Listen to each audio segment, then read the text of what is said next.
পর পর পর পর এই যে জঙ্গিরা গ্রেফতার হচ্ছে, আইএসআই এজেন্টরা গ্রেফতার হচ্ছে, বারবার বিজেপি এর আগে অভিযোগ করে এসেছে পালা বদলের আগে তৃণমূলের আমলে একটা করিডোর করে রাখা হয়েছিল, সেফ করিডোর।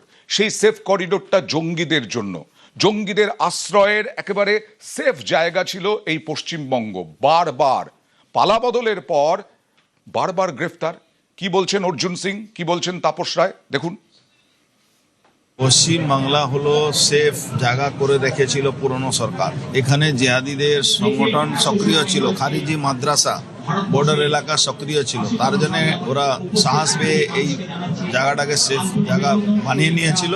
আমাদের পুলিশ সেন্ট্রাল এজেন্সির সঙ্গে যোগাযোগ করে নিশ্চিতভাবে খুব ভালো একটা আগামী দিন। প্রতিদিনই জঙ্গিদের নেতা জঙ্গিরা অ্যারেস্টেড হচ্ছে। আবার এই ভারতবর্ষের কোনো কোনো প্রান্তে যে ওই টুকরে টুকরে গ্যাং, ভারতবর্ষকে টুকরো করার স্লোগানও উঠছে। তো সুতরাং এই ওমর খালিদ কে, ইয়াসিন আকিল কে, তাদেরকে মুক্তি দেওয়ার কথা যারা স্লোগান দেয় তাদের মুক্তির জন্য, আর যাই হোক তারা ভারতীয় নয়, ভারতবর্ষের বন্ধু নয়, ভারতবর্ষের নাগরিক নয়, ভারতবর্ষের ভালো তারা চায় না। এটাই তো আজকের সবচেয়ে বড় চ্যালেঞ্জ বিফোর আস।